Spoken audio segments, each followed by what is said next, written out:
Hello, bienvenue dans cet épisode numéro 14 du podcast Joli Papa. On va voir aujourd'hui les 3 stades du développement du masculin. Donc cet épisode fait suite au précédent. On est en 2 parties là. Dans le précédent épisode, on a parlé des rites de passage. On a vu de comment ça participait vraiment, au passage du petit garçon à l'homme et de l'homme au père, et on a vu aussi combien ces rites avaient disparu de nos sociétés occidentales, et de comment on pouvait les remettre en place. Et donc aujourd'hui, on va justement détailler, rentrer un petit peu plus en profondeur dans ces stades de développement de l'homme. Juste avant de démarrer, ce week-end, j'étais à la fête foraine, on était à la fête foraine avec les enfants, c'était très sympa. Et bon, moi je suis pas un grand adepte des manèges là qui secouent dans tous les sens, pour plusieurs raisons.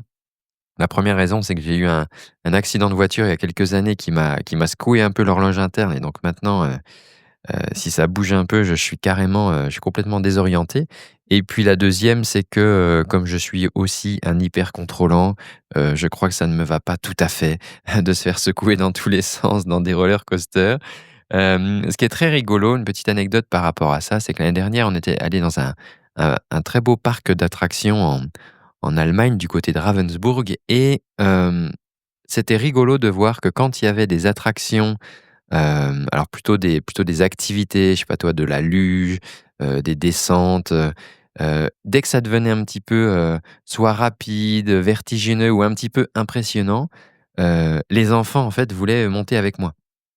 Et c'était trop marrant, en fait, de voir qu'en fonction des attractions, alors quand c'était les attractions avec les petites fleurs, les petits bateaux, «Oh, c'est joli», tout ça, bon, c'est: «Ah, on va avec maman, on va avec maman». Mais dès qu'ils voyaient que ça secouait un peu, que c'était un peu, impressionnant, c'est: Non, bah, on va aller, on va on va aller avec toi». Et donc c'est pas le truc, genré, hein, homme, femme. C'est plutôt, je dirais, dans l'énergie du masculin et du féminin. Parce que dans l'autre sens, quand il y a les gros bobos, je ne suffis pas à les réconforter. Il faut qu'il y ait maman pour les réconforter, hein. Il faut qu'il y ait vraiment ce côté, maternant, d'amour, voilà, de la mère. Et donc c'est assez rigolo de voir ça, en fait, cette répartition. Et je te ramène aux travaux d'André Charbonnier, hein, qui parle, en résumé, si tu veux, de la figure paternelle apporte sécurité, et que la figure maternelle apporte, l'amour et la tendresse. Ça, c'est dans les grandes lignes, mais évidemment, ce qui est intéressant là-dedans, c'est, que chacune et chacun puisse embrasser, les 2 parts de soi, sa part féminine, sa part masculine.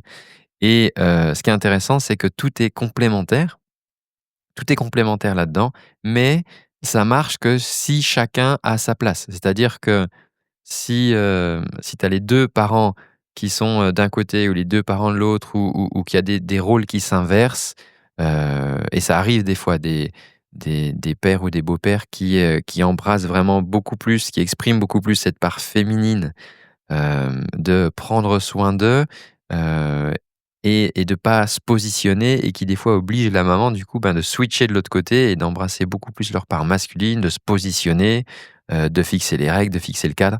Et donc voilà, c'est intéressant de voir les vases communicants qu'il peut y avoir, et l'importance du coup que chacun puisse prendre sa place. Alors justement, par rapport à cette question de place, parce qu'on va en parler aujourd'hui, on en avait parlé, au tout début du podcast. Je te ramène au premier, deuxième épisode, où on parlait de la place du beau-père, vis-à-vis de l'extérieur, hein, vis-à-vis, du père biologique notamment, vis-à-vis des enfants, vis-à-vis de sa compagne, vis-à-vis des tiers, familiaux, les tontons, les tatas, et cetera. Et donc aujourd'hui, on va beaucoup plus parler de prendre sa place, mais en interne. Le joli papa, épanoui, c'est un père. C'est-à-dire qu'il est devenu beau-père, et il a besoin d'incarner, ce rôle de père, plus que celui de l'homme, et beaucoup plus encore que celui du petit garçon. Et donc on va voir ça aujourd'hui. Pour que la famille recomposée, soit fonctionnelle, il y a vraiment besoin qu'il y ait cette répartition des places qui soit, assez claire. et ça veut dire que, peut-être que l'homme, à ce moment-là, était encore un petit garçon. Ça arrive, hein, je veux dire, moi, j'étais un homme de 30 ans, qui était encore un petit garçon. Et donc forcément dans ma relation, c'était pas facilitant, hein, parce que, j'étais pas à ma place d'homme, qui prend sa place, qui se positionne et si cet homme qui est encore un petit garçon devient beau-père, alors ça va être vachement compliqué, d'embrasser justement ce rôle de père alors que lui-même est pas encore devenu un homme. Et donc, alors même que dans notre société, là, en 2025, dans notre société, occidentale, beaucoup de rites de passage ont disparu. Je t'ai détaillé ça vraiment, en profondeur dans le précédent épisode et donc voilà pourquoi ça me paraît important aujourd'hui qu'on puisse parler de ça, des 3 stades du développement. Alors je te rappelle, hein, tu peux interagir avec cet épisode à travers le compte Instagram Joli Papa Podcast. Si tu veux venir partager un bout de ton histoire au micro, eh bien c'est tout à fait possible. On peut faire ça à distance, donc tu n'as pas forcément besoin de te déplacer, donc c'est assez simple d'un point de vue logistique. Donc n'hésite pas à m'envoyer un petit message, antoine@jolipapa.fr ou bien, sur Insta. Dans l'actualité, j'ai le grand plaisir d'animer un atelier autour justement, de la paternité, de la place du père, du beau-père, dans un cercle d'hommes qui est animé par Corentin. Ça va avoir lieu le 16 avril. Si c'est quelque chose qui t'intéresse, tu peux t'inscrire gratuitement. Je vais te laisser le lien en description de ce podcast. Ensuite, le 16 mai, un mois plus tard, donc il y aura un enregistrement public. Là, ça va avoir lieu au tiers-lieu le 5 à Audincourt, donc ça, c'est dans le Doubs dans le 25 et puis je t'annonce en avant-première aussi ma participation au Bruxelles Podcast Festival, donc pour un podcast en public dans un festival de podcast et ça aura lieu à Bruxelles le 5 juillet. Je vais te mettre aussi, les places enfin le lien si tu veux prendre tes places puisque la billetterie, est ouverte. Et puis, j'ai eu, la semaine dernière une super conversation avec Ferdinand qui vient de lancer, c'est tout nouveau, le magazine, Men's Work et donc il y aura très certainement des belles choses à venir aussi, de ce côté-là. Donc, si tu es prêt, si tu as pris ton petit verre d'eau, si tu es dans tes transports, si tu as mis tes petites oreillettes ou que tu es dans ta voiture, eh bien, je te propose qu'on lance officiellement l'émission.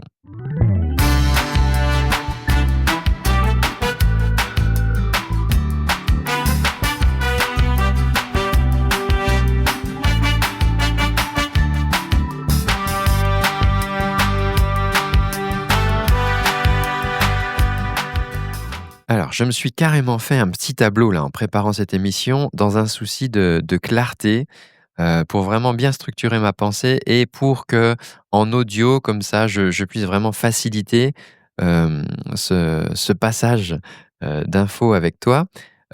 Donc l'idée c'est quoi? C'est de dire que on a dans nos stades de développement masculin, on a, le petit garçon, hein, le petit garçon, jusqu'à l'âge de, 12-13-14 ans, jusqu'à la puberté. Au moment de la puberté, ce petit garçon, devient un homme, mais il ne s'agit pas juste de devenir un homme par le corps et c'est pas parce qu'on a, 3 poils au menton qu'on est devenu un homme. Ça demande aussi d'avoir, changé sa propre identité interne.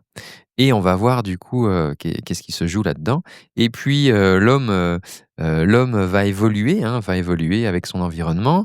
Il peut se mettre à un moment, en couple, se fixer dans une relation et avoir des enfants et avoir des enfants va le faire devenir, père, mais c'est pas un truc qui va se décréter parce qu'il a, créé des enfants. C'est pas ça. C'est-à-dire qu'à un moment, il y a vraiment aussi cette nouvelle identité et des choses qui vont changer et donc le joli papa, lui, cette transition de l'homme au père, elle va se faire en cours de route, elle va se faire par le cours de l'histoire et elle va pas se faire par le fait qu'il a décidé à un moment d'avoir un projet d'enfant. Alors il peut ensuite devenir père, hein, on avait Stéphane qui est venu d'ailleurs, très gentiment témoigner sur ce podcast de comment il était d'abord devenu beau-père de 2 enfants, puis ensuite père, et donc c'était super intéressant où il disait que finalement, d'avoir été d'abord beau-père, ça avait été un fabuleux apprentissage pour ensuite devenir un bien meilleur père, un père conscient. Hem et donc, ça marche finalement, Et donc c'est un peu l'idée de ce podcast, c'est peut-être de donner de l'éclairage sur du dysfonctionnel que tu pourrais ressentir ou du truc de l'ordre de je je sais pas, je me sens bien, je suis là, j'ai l'impression d'être à la bonne place et en même temps je me sens pas tout à fait aligné. J'ai l'impression je suis un peu désynchronisé, j'arrive pas à embrasser pleinement, la situation dans laquelle je me retrouve et donc peut-être qu'il y a un stade, en fait, qui n'a pas été franchi chez toi. Moi, clairement, ce sont des choses qui me sont arrivées. Je te le disais, les rites de passage ont un peu disparu, pourtant ils sont toujours là, sous d'autres formes, ils ont pris d'autres formes et je te partagerai moi comment je suis passé du petit garçon à l'homme et comment je suis passé, de l'homme au beau-père et on va donc, je me suis fait 3 colonnes si tu veux, donc petit garçon, homme, père et vraiment ce qui va distinguer ce changement d'identité, hein et c'est pas, bon, bah, j'ai 20 ans ou j'ai 30 ans donc forcément maintenant je suis un homme. Non, ça se passe pas comme ça, d'accord? Parce que ton identité n'a peut-être pas changé et tu te comportes encore peut-être comme un petit garçon. Et c'est très souvent, hein, il y a d'ailleurs les femmes souvent disent ça, certaines femmes qui disent: «Bah, moi je préfère, hem, je sais pas, quand elles ont 18-20 ans, disent: «Bah, moi je préfère, les hommes un petit peu plus âgés, je sais pas, qui auraient, 25 ans plutôt que les garçons de mon âge parce que ils sont un peu plus matures ou je les trouve plus mûrs». Et en fait, c'est quoi? C'est juste que c'est pas une question d'âge, c'est juste que peut-être que les garçons de leurs âges à 18 ans sont encore des petits garçons. Mais tu peux très bien avoir un garçon de 17 ans qui a embrassé le changement d'identité, qui est devenu un homme et qui du coup aura la même maturité qu'un gars de 25 ans et tu peux avoir un gars de 30 ans qui dans sa tête se comporte encore comme un petit garçon. Donc on va voir ça, donc on va commencer par le 1er domaine, c'est justement l'identité. Parce que c'est vraiment le plus puissant dans la pyramide de deal, c'est vraiment ce qui est au-dessus. L'identité, c'est vraiment très, voilà, c'est vraiment majeur, hein, de comment je me définis et donc l'identité, ben, du petit garçon au départ, elle est naturellement formée par ses parents, hein, par la communauté, par la fratrie, donc tu es peut-être le premier des enfants et donc là, tu te retrouves un petit peu avec, je suis l'aîné, tu vois? Avec cette charge, cette responsabilité.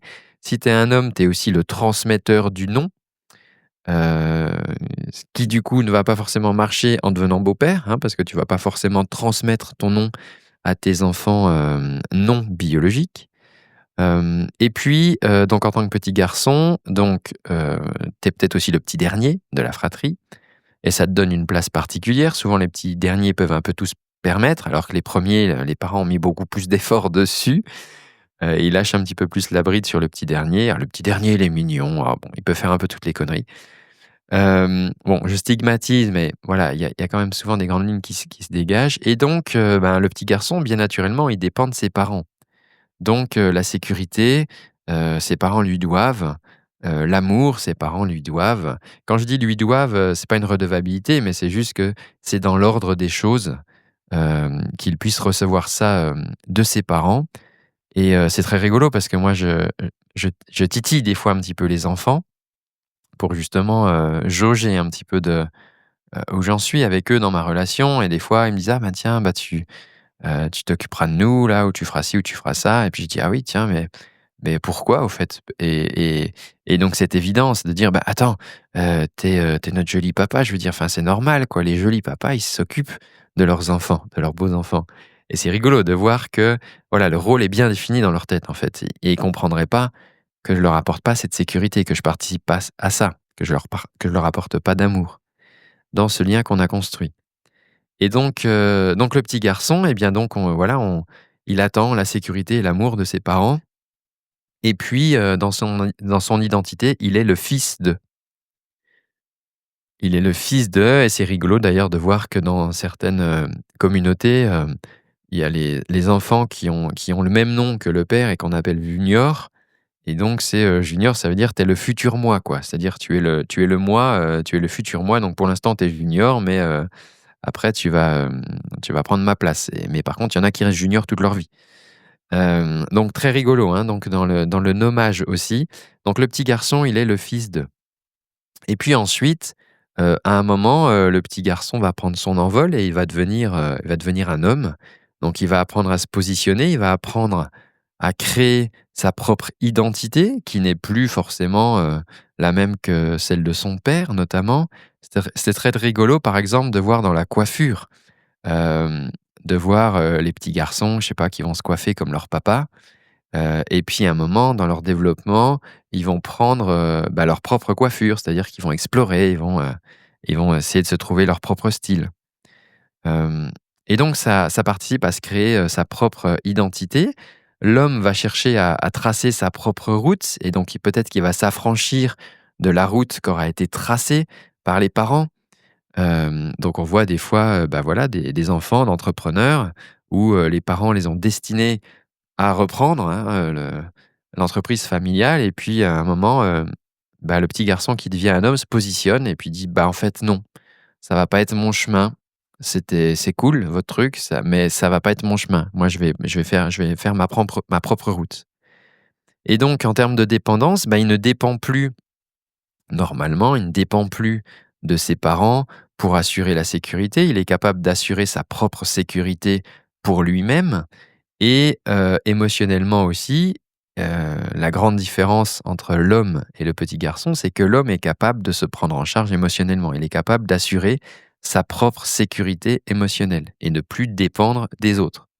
Alors je dis normalement parce que il y a souvent encore beaucoup de petits garçons dans des hommes de 30 ans, ou voire même de 40 ans, qui ont besoin justement, de l'autre, qui ont besoin de l'aval des autres. Et ce qui des fois, fait péter des câbles à leur conjointe, quand je sais pas, pour prendre une petite décision, enfin assez facile, dire: «Ouais, je vais en parler à mes parents». Dire: «Attends, c'est bon, tu as 40 ans, tu peux décider maintenant. Tu peux, tu grand quoi». Je veux dire, non mais, quand même et donc c'est intéressant, hein, de voir qu'il y a beaucoup d'hommes qui se comportent encore comme ça et donc les risques donc si, comment dire?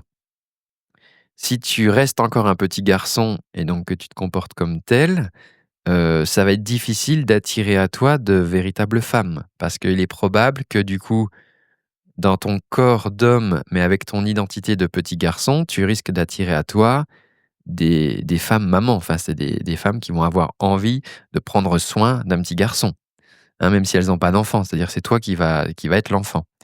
Et puis, quelques années plus tard, tu vas te plaindre que: «Ah cette femme, choisit tes vêtements, te contrôle, fait ci, fait ça», enfin, te prépare, ton petit repas, ton truc, enfin et tu vas dire: «Ouais, c'est bon, ah oui, bah oui, mais attends, c'est jusqu'à présent, tu étais le petit garçon, donc là, tu es en train de te rebeller, tu es en train de faire ta crise d'adolescence, sauf que tu as 40 ans».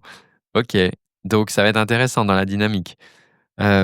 Maintenant si, en tant que joli papa, donc tu es un homme, tu n'es plus un petit garçon, mais tu ne prends pas la place du père, donc c'est un choix, hein, mais sache que ça va créer de l'insécurité. Ça va créer de l'insécurité chez ta conjointe parce que quelque part, ça veut dire que si tu prends pas la place de père, tu prends pas d'attache. Tu prends pas attache vis-à-vis de cette famille recomposée. Et donc on va passer justement au stade de père. Donc au stade de père, tu n'es plus le fils de, hein, contrairement au petit garçon qui est le fils de, mais tu deviens le père de ou le beau-père de.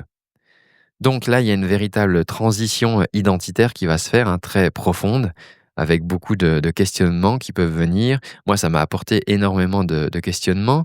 Tu deviens du coup un protecteur, tu deviens un pourvoyeur de sécurité.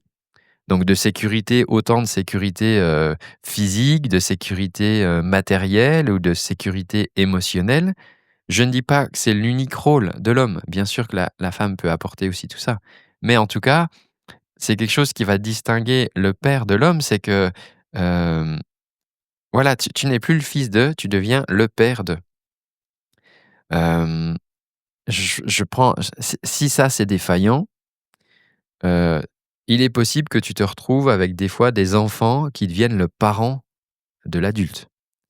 J'ai vu ça, assez malheureusement dans la rue l'autre fois, hem, en fermant les volets, je vois, j'entends des un peu des cris, enfin j'entends un petit garçon qui pleurniche. Puis il y a un homme qui vocifère et puis et donc en fait le tableau c'est quoi? Bah, c'est que, le papa a trop bu, et il vocifère sur les passants. Enfin, vraiment, il se comporte assez mal, quoi. Vraiment, il a vraiment trop bu. Et le petit garçon qui avait peut-être 10-12 ans, et donc la maman est là, et le petit garçon qui pleure et qui essaye de parler, et qui exprime en fait à sa maman la peur qu'il se fasse embarquer par la police et que son père aille en prison, et qui essaye de raisonner son père et qui devient le parent en fait, et qui devient le parent de son père. Donc ça m'avait assez marqué.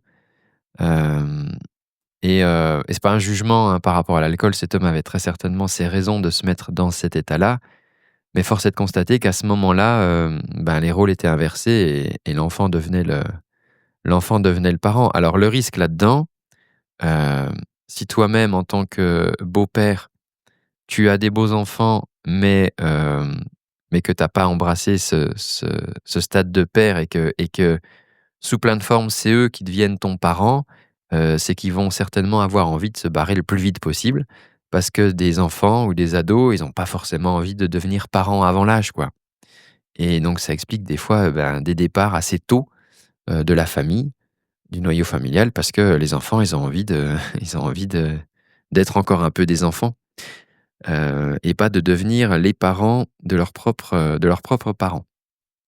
Donc, voilà ce que je peux te dire aujourd'hui par rapport à l'identité, de ce que j'ai pu en creuser, de ce que j'ai pu vivre moi, avec ce truc de, un moment, dans ma relation, j'étais encore un petit garçon, je me comportais comme tel, hem du coup de voir comment ça mettait du coup, ma femme dans la situation de, en fait, tu ma mère.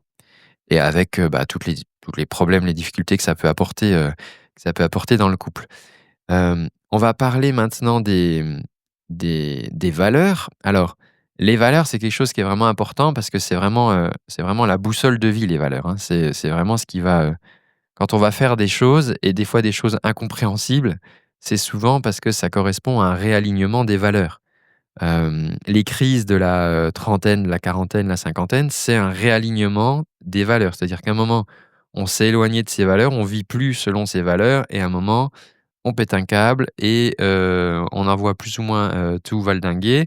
En tout cas, on fait ce qui nous paraît bon pour se réaligner avec nos valeurs. Et donc, par exemple, on voit des gens qui étaient très sportifs quand ils étaient jeunes, qui se sont oubliés complètement, et qui, à un moment, à la crise de la quarantaine, se mettent à faire des semi-marathons, des marathons, ils courent, ils font plein de sport, ils refont plein de sport. Ils reviennent juste à un truc qui était important pour eux, en fait, de se dépenser, de faire du sport. Moi, c'est complètement ce qui m'est arrivé, hein. Je faisais du sport de compétition quand j'étais jeune.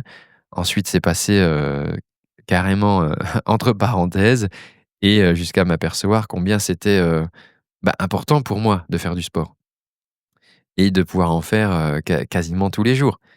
Et du coup, c'est sûr que en fonction de quand tu t'es rencontré avec ta compagne, si tout d'un coup tu te mets à changer de mode de vie du jour au lendemain, elle va avoir besoin d'un petit peu d'explication. Hem, donc les valeurs, c'est vraiment important.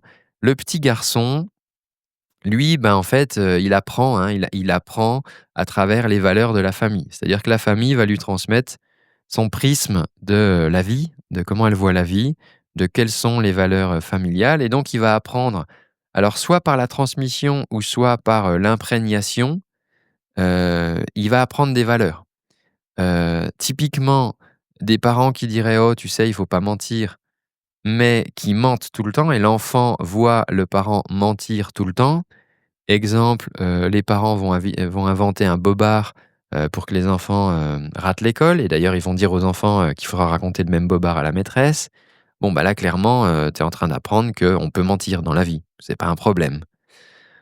Des personnes des parents qui mentent au téléphone, je sais pas, le patron qui appelle: «Tiens, t'es pas venu travailler aujourd'hui?» «Ah ouais, je suis vraiment pas bien, je suis malade et tout», et l'enfant il entend ça, et il voit aussi que le parent en fait est pas malade, et que c'était juste un lundi matin où il avait pas envie d'aller bosser.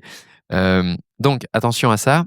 Heu, il faut que tu aies conscience, hein, si toi, en tant que, joli papa, tu as envie de transmettre des valeurs, c'est plus par les actions, les actes et les faits, et un peu aussi par les explications que ça va se transmettre. plutôt que juste par, dire, hein: «Ah oui, c'est bien d'être généreux, c'est bien de dire la vérité» et cetera et puis, en fait, dans ta vie, rien ne montre ça. Donc le petit garçon, lui, il va apprendre ça, il va apprendre les valeurs familiales qui vont pas forcément être les siennes, hein. Il y en a qui va garder comme les siennes. Il y en a qui vont se construire comme opposés aux valeurs de la famille parce que ça lui convient pas et c'est là que, le petit garçon devient un homme en, explorant personnellement ses propres croyances, en se construisant du coup une vie et une relation en accord, avec ses croyances, avec ses valeurs, pardon jusqu'à ce que, bah, s'il s'éloigne trop, de ses valeurs, ça provoque une crise. C'est ce qui va se passer aussi, dans des couples. Un beau-père qui, par exemple, se mettrait, en couple avec, une femme et donc des enfants et avec des valeurs qui sont pas du tout partagées, mais la relation elle est cool, l'histoire sur le papier elle est sympa et on se met en couple.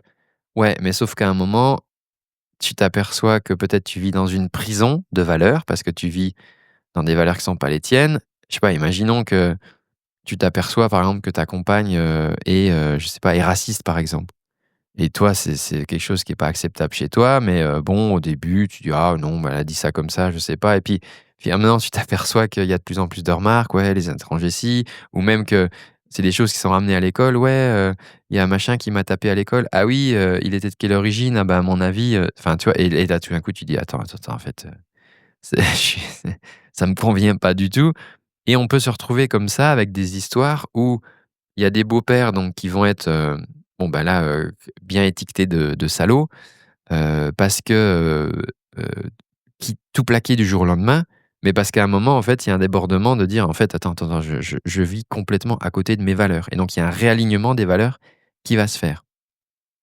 Donc l'homme, il a vraiment, cette différence par rapport au petit garçon, c'est qu'il va apprendre à vivre dans ses propres valeurs et d'ailleurs, ce qui est assez intéressant, c'est de voir que quand l'adulte continue à vivre selon les valeurs de ses parents, mais donc pas forcément les siennes, heu, bah, ça peut, je prends un exemple. Moi, quand j'étais en médecine, je me souviens qu'il y avait des jeunes qui étaient là et clairement, ils s'en foutaient de la médecine, en fait. Ils étaient là parce que papa, il avait un cabinet de médecin et il avait dit: «Junior, tu seras médecin» et donc ils se sont lancés là-dedans.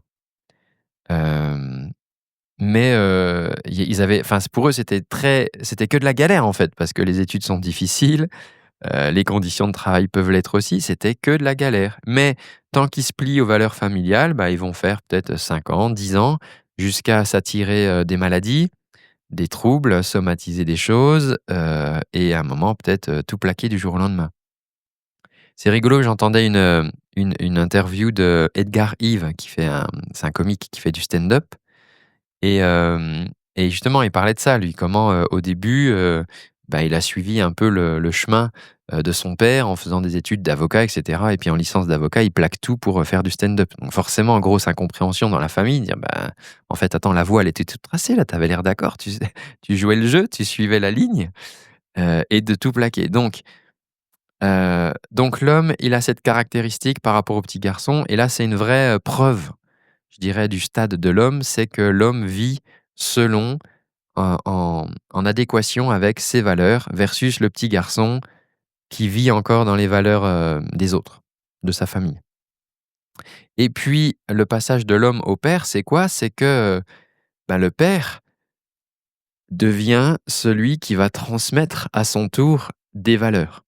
Il va transmettre des principes de vie, il va transmettre des valeurs à ses beaux enfants, à la génération suivante et là, vraiment l'importance du coup de vivre en accord avec ces valeurs. Parce que la transmission ne pourra vraiment se faire, si c'est des choses vraiment auxquelles tu tiens, la transmission ne pourra vraiment se faire que si tu vis en accord avec tes valeurs. Et si tu vis toujours pas en accord avec tes valeurs, mais qu'en plus tu t'imposes d'essayer de transmettre ça à des enfants, le grand écart va être encore plus grand. Et ça risque de péter encore plus fort parce que les enfants vont être ce fabuleux miroir de te montrer que tu ne vis pas avec tes valeurs. et hem et ça va faire mal. Ça fout des claques. Ça fout des claques. Donc c'est important de que ça soit raccord pour toi. Si par exemple, toi, tu dis, je sais pas: «J'ai une grande valeur de famille, la famille, c'est important» et puis que tu fais un peu la morale à tes beaux-enfants, mais qu'en réalité, les week-ends, tu jamais là parce que, tu vas faire du sport avec des potes et parce que, tu vas faire, je sais pas quoi, et tu es à des séminaires ou bon, ça va être compliqué de leur transmettre le truc parce qu'à un moment, ils vont te dire: «Bah, attends, en fait, heu, tais-toi avec tes histoires de valeurs de famille» parce que je veux dire, à aucun moment tu nous le montres.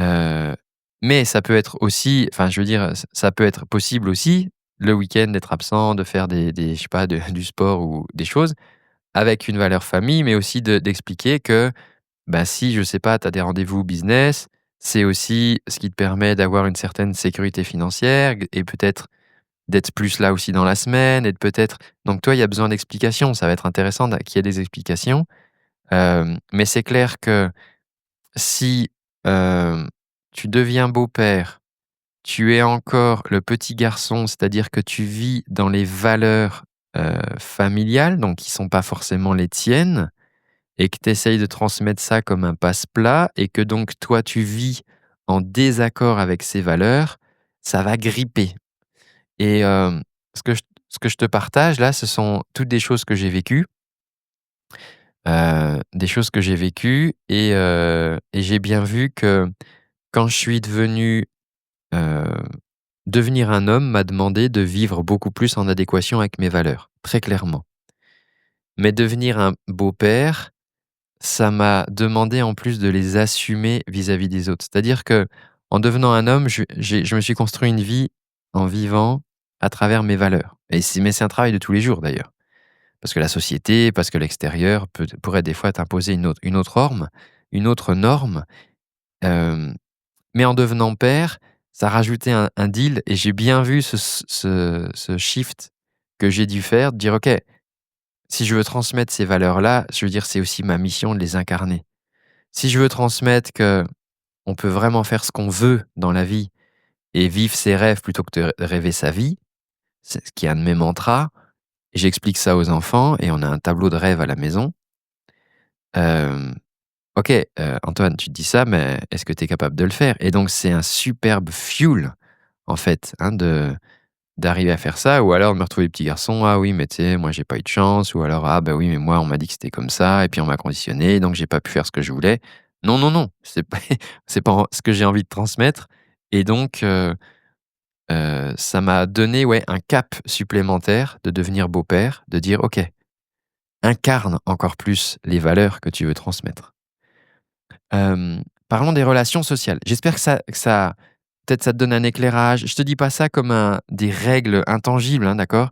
Ce que je te partage là, j'ai juste essayé d'ordonner des choses que moi j'ai vécues dans les 3 stades, petit garçon, homme et père, de ce que j'ai pu compulser aussi, des études, de psychologie sociale et cetera, qui ont été faites sur les sujets, sur l'étude des rituels et cetera et donc j'essaye de voilà, de te livrer tout ça avec peut-être un sujet qui va faire écho et vraiment la question que tu peux te poser, c'est de te dire si à un moment, toi, tu te retrouves, en mal-être ou tu te retrouves, en désaccord sur quelque chose, bah, c'est peut-être un des sujets là dont je te parle. C'est peut-être un changement d'identité qui a pas encore shifté. C'est peut-être, un réalignement que tu as besoin de faire par rapport aux valeurs.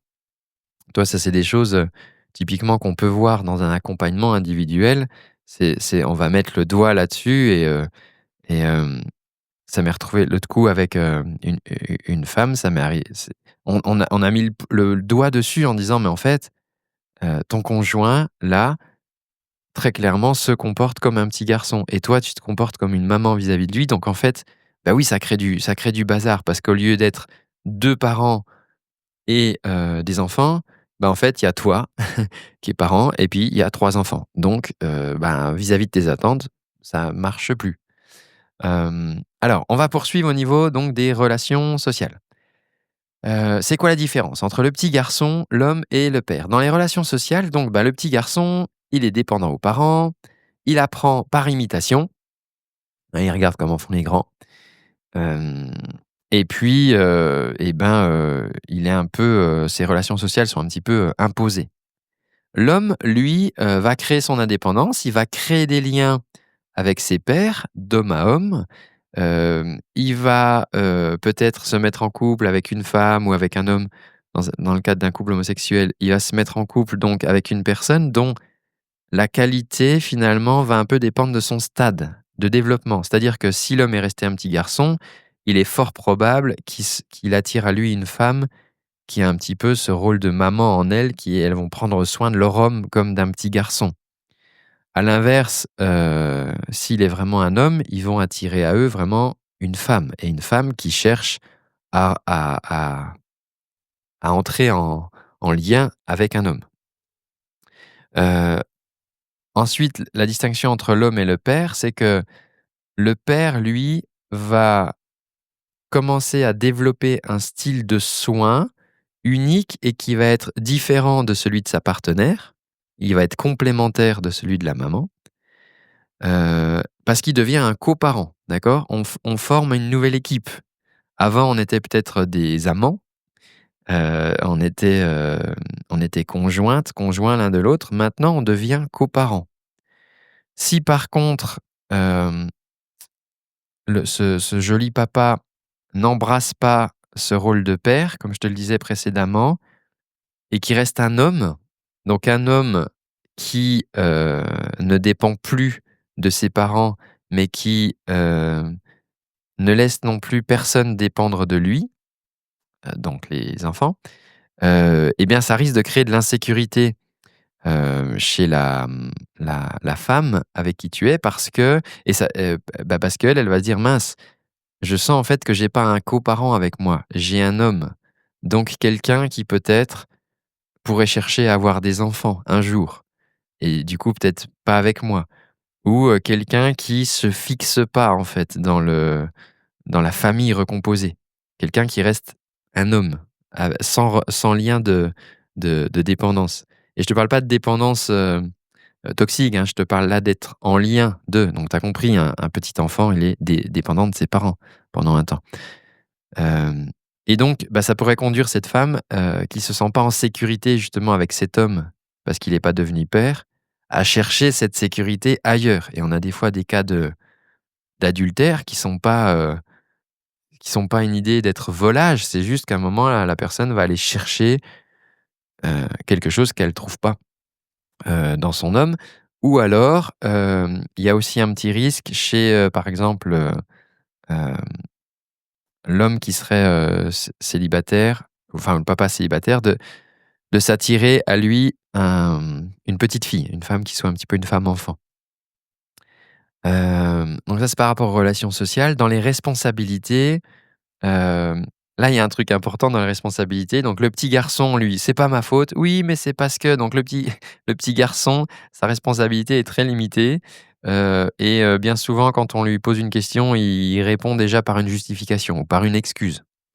L'homme, lui, il intègre le 100 responsable, hein. C'est un principe aussi de développement, de croissance personnelle. C'est pas 100 coupable, hein, c'est 100 responsable. Je suis responsable de ce qui m'arrive, en quoi j'y participe.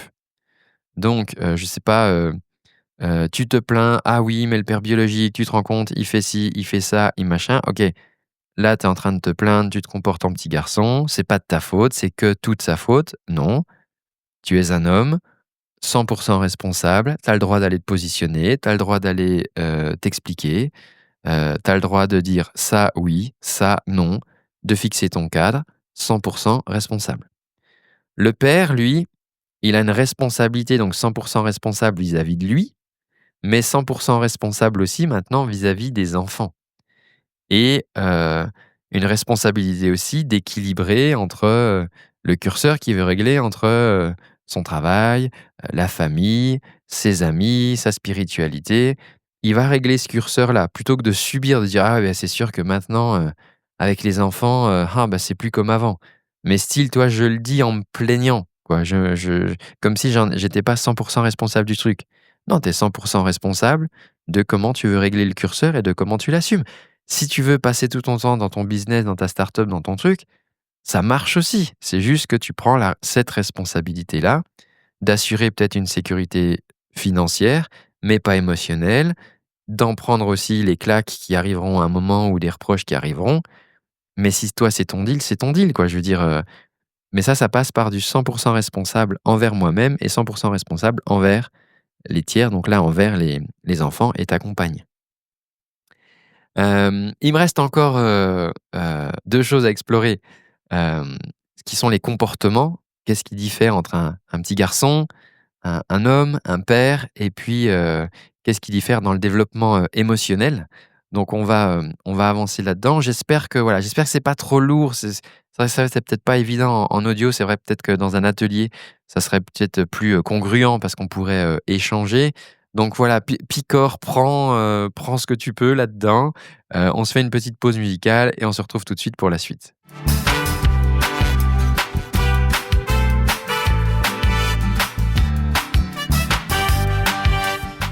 Alors, dans les comportements, le petit garçon, il joue. Le petit garçon, il explore. Il apprend par le jeu. La vie est un jeu. Et c'est assez fou de voir que, bon, bah, toi, il y a des rendez-vous importants, il faut qu'on soit à l'heure. Il y a, je sais pas, il y a ton job qui t'attend, il y a ton patron qui t'attend, il y a tes employés qui t'attendent. Et les enfants, eux, ah, il y a un papillon qui est passé là.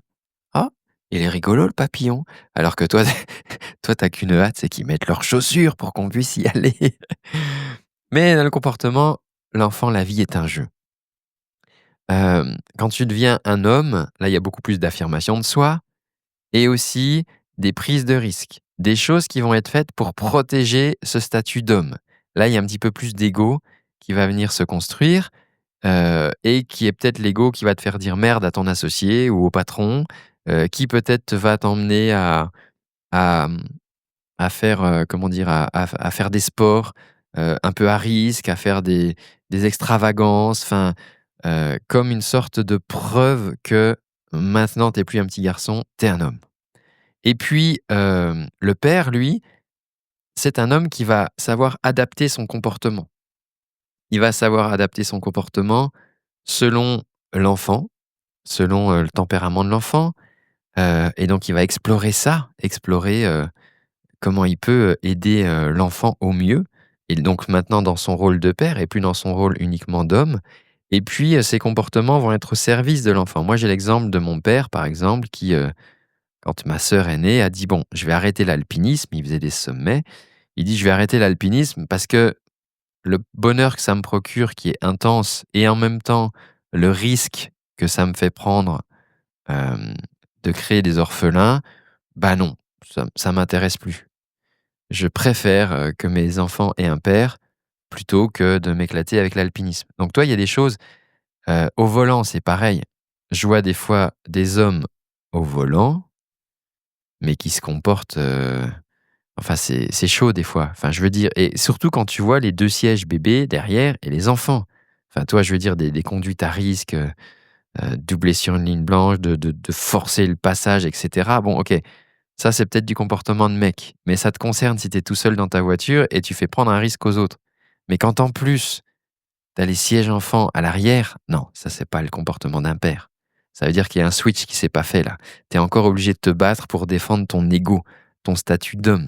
Hein, ça veut dire qu'il y a une transition qui est pas encore, qui s'est pas encore terminée. Alors que quand tu es un homme, oui, il y a peut-être un truc qui t'énerve. Oui, il y en a un qui te coupe la route, ça t'énerver. Mais est-ce que tu vas sortir pour en coller une? Non.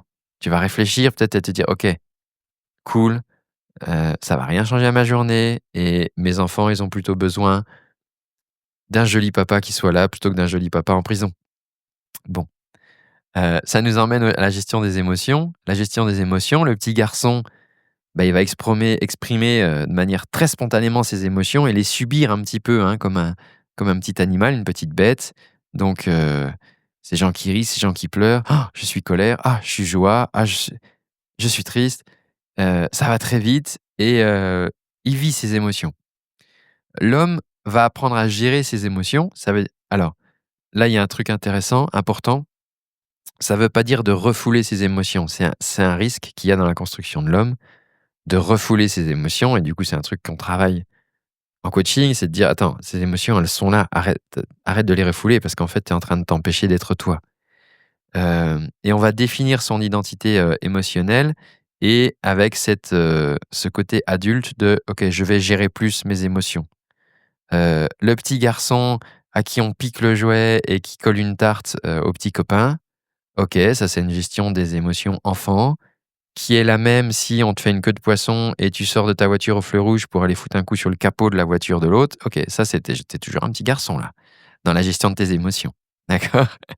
Le papa lui, va développer une sensibilité encore beaucoup plus accrue parce que il va avoir besoin de patience, d'humilité, de comprendre que, OK, tu as peut-être une réussite professionnelle, tu as peut-être des collaborateurs, mais là tu as des enfants, c'est pas pareil. Et ils ont leurs propres émotions et ils ont leurs propres sensibilités et bah oui, ça te fait travailler et il va falloir accorder tout ça. Donc là, c'est un stade supplémentaire. En tout cas, moi, ça m'a beaucoup aidé ces stades du petit garçon, de l'homme et du père. Et encore une fois, je te dis pas ça comme des règles, je te dis ça comme un partage d'expérience. Et si à un moment tu sens que tu te retrouves pas complètement à ta place, qu'il y a quelque chose qui est désynchro, tu es là, mais c'est un peu désaligné, ben, c'est une question que tu peux te poser de se dire: «OK, mais est-ce que je suis pas encore un petit garçon quelque part? Est-ce que, est-ce que j'ai bien embrassé ma part d'homme ou est-ce que ce stade de devenir un père et plus juste un homme, je l'ai embrassé aussi?» Et il y a des rituels de passage symboliques, hein, beaucoup ont disparu de nos sociétés et moi j'ai vécu comme ça des rituels et j'aimerais qu'on puisse vivre, ça ensemble aussi, dans une prochaine retraite. J'aimerais organiser une retraite en hiver. D'ailleurs, si ça te parle, hésite pas à m'envoyer un petit message, comme ça me permet de voir aussi. Mais j'aimerais qu'on puisse, oui, vivre ces rites de passage. Moi, ça m'a beaucoup aidé.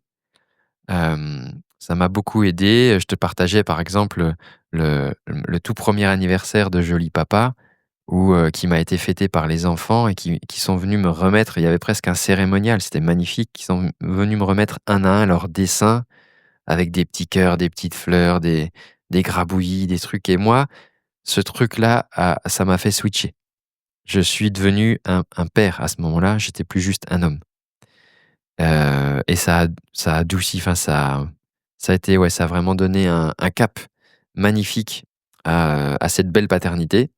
Et quant au fait de devenir, un homme plutôt qu'un petit garçon, ça c'est quelque chose que j'ai vécu dans une retraite de tantra pour hommes, à travers un rite de passage très symbolique où tu renais à nouveau, et tu renais à nouveau du coup, comme un homme.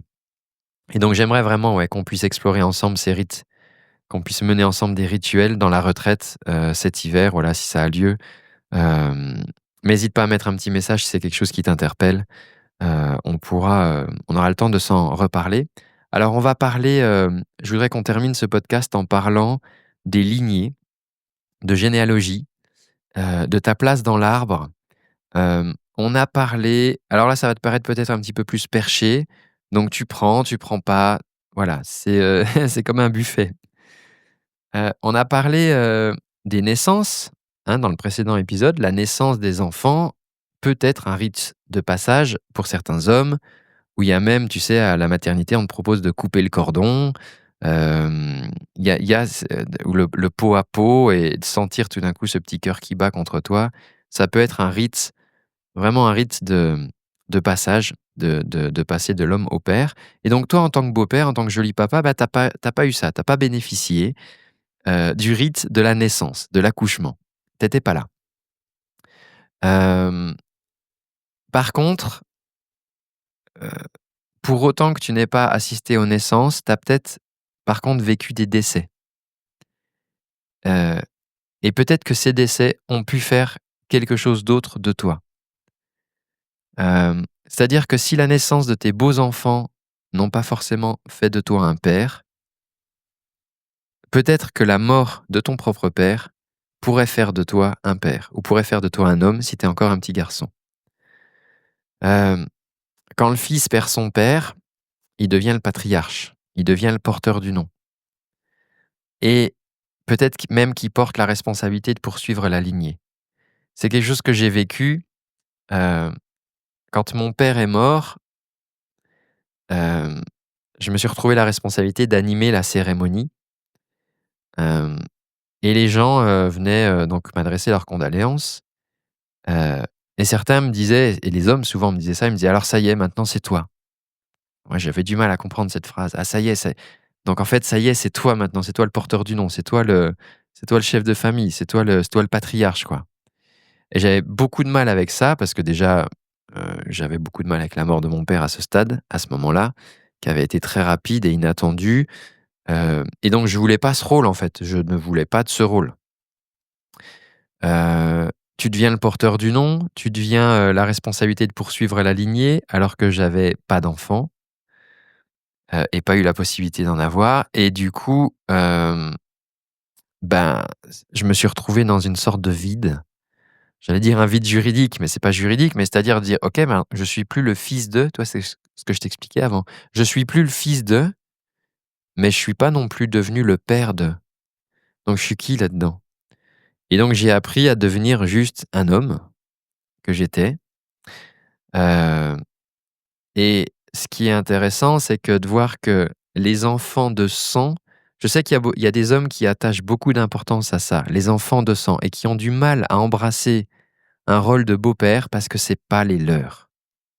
C'est pas leurs enfants de sang, c'est pas ceux qui vont transmettre leurs gènes, c'est pas ceux qui vont transmettre leur nom, mais au passage, ça nous fait oublier l'épigénétique, heu et d'un point de vue spirituel, heu, si tu imagines que tout dans la vie, ce qui se passe est à ton service, on pourrait imaginer que et moi je crois vraiment à ça, que la manière dont tu es devenu père en devenant beau-père, c'était certainement la manière dont tu avais le plus besoin d'embrasser un rôle de père pour te faire grandir, pour aider l'autre à grandir, peut-être même pour réconcilier, heu, une histoire familiale dans cette famille que tu rejoins ou pour casser même un pattern sur ta lignée générationnelle et donc moi je suis persuadé de ça aussi, et c'est un petit peu plus, je dirais, ésotérique à ce stade, mais je crois vraiment à ça. J'ai eu des révélations, fabuleuses là ces dernières semaines, je t'en parlerai peut-être dans un prochain épisode. Je dose pour l'instant, mais clairement, ouais, il y a vraiment, quelque chose qui se crée au-delà du sang et c'est pas un hasard.